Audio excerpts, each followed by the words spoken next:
fervente oração, vem o teu coração na presença de Deus derramar,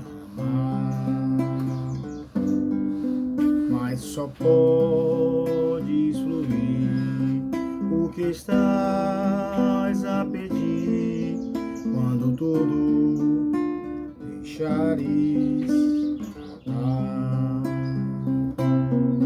Quando tudo perante o Senhor estiver e todo o teu ser Ele controlar,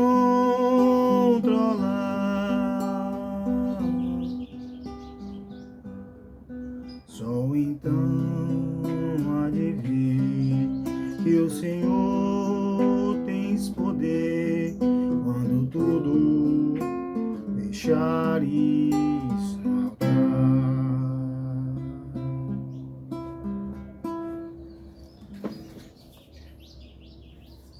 Meus amigos, deixa eu colocar esse violão aqui.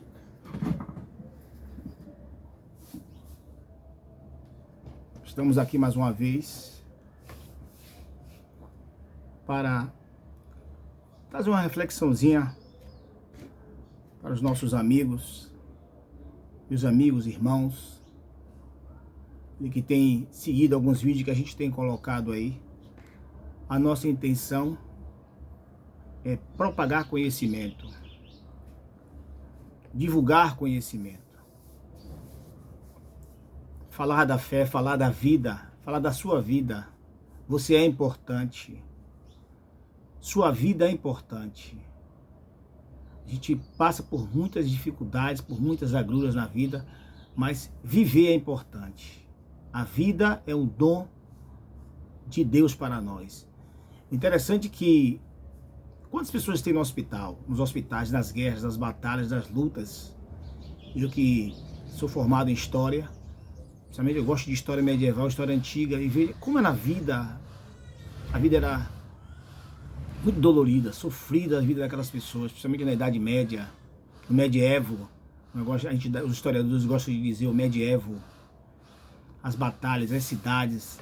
E a gente está hoje em um nível de evolução grande, mas você percebe que o homem, por mais evolução que esteja, por mais avanço que a sociedade já alcançou, o homem continua ainda com a mesma mesquinharia, ruim, maldoso, querendo o mal do seu próximo. Eu queria trazer uma reflexão bíblica. A gente vai trazer alguma reflexão filosófica, mas a gente também vai trazer reflexão bíblica, e principalmente bíblica. Tem uma passagem que eu gosto muito de discutir, eu acho interessantíssima essa passagem. Após Jesus ter feito o milagre da multiplicação, Jesus dispensa os discípulos e manda que ele volte, que eles iam voltar para as regiões de Cafarnaum, de Betsaida, ali na Galileia. A palavra Galileia significa a galeria das nações, né? Porque havia várias cidades circunvizinhas em torno do mar da Galileia, por isso se chama de Galileia, ou galeria, pode ser também galeria, a galeria de diversas cidades. É como aqui em torno, quem mora aqui em Salvador, quem mora na Bahia sabe, a gente tem aqui a região de Itaparica, Valença, ok? Próximo aqui da Baía de Todos os Santos, porque são vários municípios aqui próximos, chama de região metropolitana de Salvador. Então Jesus dispensa os discípulos e manda que ele volte.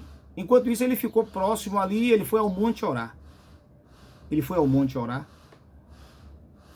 E os discípulos entraram no barco para voltar para a sua cidade de origem. Diz que ainda não tinha anoitecido por completo, não estava ainda escuro por completo.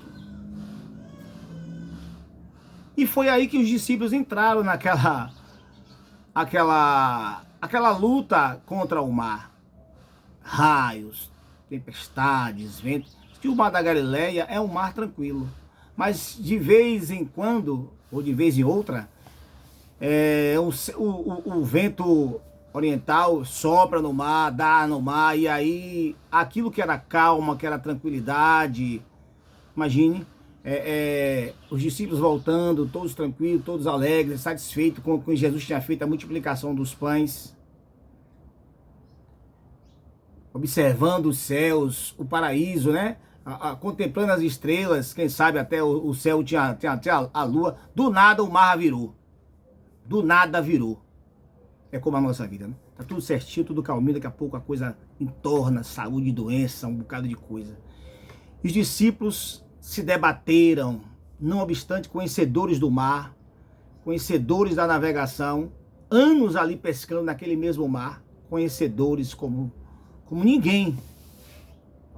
E o barco vinha quase a naufragar. Eles estavam desesperados. Eles entraram no barco após o encerramento da multiplicação dos pães, da pregação de Jesus, do ensino dele, e dispersou as multidões, e eles estavam voltando.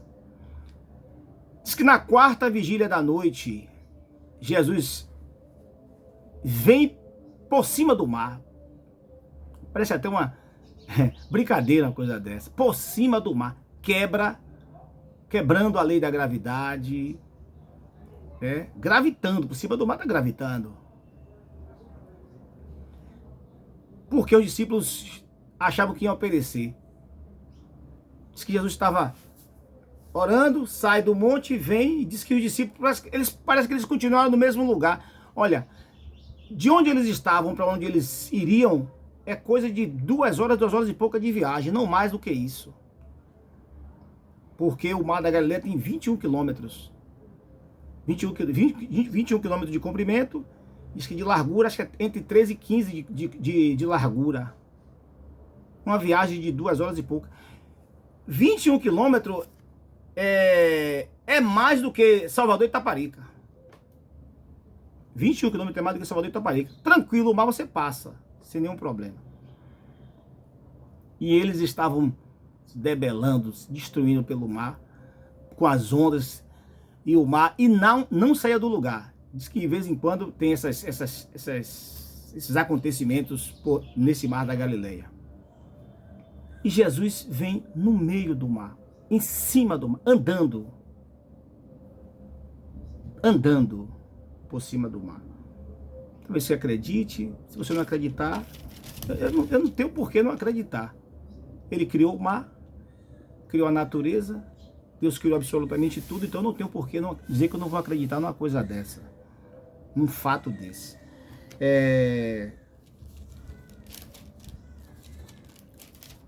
O vento bagunçou aqui um pouco. Deixa eu abrir uma passagem. E Pedro, que às vezes é tão criticado por muitos evangélicos, dizem que Pedro é ignorante, analfabeto. Eu já ouvi de tudo contra Pedro. Já ouvi de tudo. Porque ele era sanguíneo. E aí entra a questão dos temperamentos. Você pode ser sanguíneo, pode ser melancólico, pode ser fleumático. Deus aceita você do jeito que você é. Você não vai ficar da mesma forma, ele vai te mudar. Mas da forma como você foi criado, ele vai te aceitar. Então assim, Pedro foi o único que disse, observe, não obstante tudo aquilo que eles estavam passando, aquela luta que eles estavam remando, que estavam exaustos, cansados de tentar passar de um lado para o outro, e o vento não deixava, diz que o vento era contrário. E na quarta vigília da noite é uma espécie de, é uma medição do tempo no calendário romano, era entre 3 horas da madrugada e 6 da madrugada, que era dividido em 4, entre esses períodos, né? Vigílias. A primeira vigília era entre o pôr do sol a 9 horas. Entre o pôr do sol a 9 horas era a primeira vigília. A segunda vigília entre 9 e 3 da manhã. Não, entre 9 e meia-noite. Entre 9 e meia-noite, a segunda vigília. Entre meia-noite e 3 da manhã, a terceira vigília. Entre 3 e 6 da manhã, a quarta vigília. Olha a hora que eles saíram de lá. Olha a hora que eles saíram para voltar e não conseguiram. Não teve êxito no seu deslocamento. E aí que Jesus chega.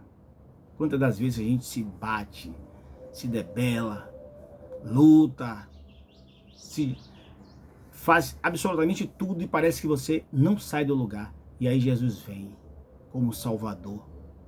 Jesus vem andando por cima do mar. Uma espécie de um aparecimento apoteótico, uma apoteose. E a coisa foi tão... Imagine você tá em meio ao caos, sendo destruído, debelado, achando que tudo vai acabar. E ainda aparece um fantasma. Meu amigo, que situação. E aí Jesus disse, não temas, sou eu que vim lhe salvar. Mas eles acharam que era um fantasma. Às vezes a bênção está próxima, às vezes o benefício está ali perto, você acha que é alguma coisa maligna. Havia entre o senso comum a figura de fantasma naquela época no Mediterrâneo, né? Aquelas regiões ali no Oriente, e ali apareceu forte no memorial deles, no senso comum deles apareceu aquela ideia de fantasma. Mas não era não, era o Cristo, o dono do mar, o dono da tempestade. Mas aí entra a figura de Pedro. A coragem, se é tu, mande que eu vá ter contigo por cima do mar. Por cima do mar. Eu li um pensamento de um cientista que ele disse que a gente às vezes você critica Pedro, você critica Pedro, você anda por cima do mar. Você que chama Pedro de analfabeto, coisa, sei lá, uns honram, respeitam um homem como aquele. É um cara que eu admiro Pedro, admiro Paulo, muito Paulo, por causa do conhecimento, da sabedoria, mas Pedro por causa da veemência, da entrega, do feeling que ele tinha com Cristo, da frequência, a mesma frequência. Tudo bem que ele negou depois, a gente vai falar sobre isso em outro momento, isso faz parte do ser humano. Deus não olha as suas fraquezas, Deus olha quem é você, Deus olha o seu coração, Deus quer você. Mande que eu vá ter. Interessante que Jesus não diz não, Jesus diz venha. Jesus sempre vai dizer venha para mim, venha. E aí Pedro,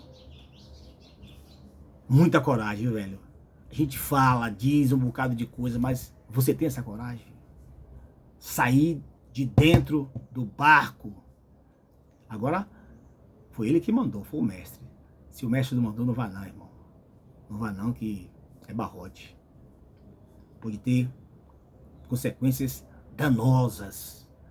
E aí ele sai, ele andou por cima do mar. Enquanto ele estava olhando o mestre, ele andou por cima do mar. Que Deus te abençoe, meu querido. Minha irmã, meu amigo, meu jovem, que está escutando essa pequena mensagem, só uma mensagem simples. Nossa intenção aqui é trazer você para essa consciência.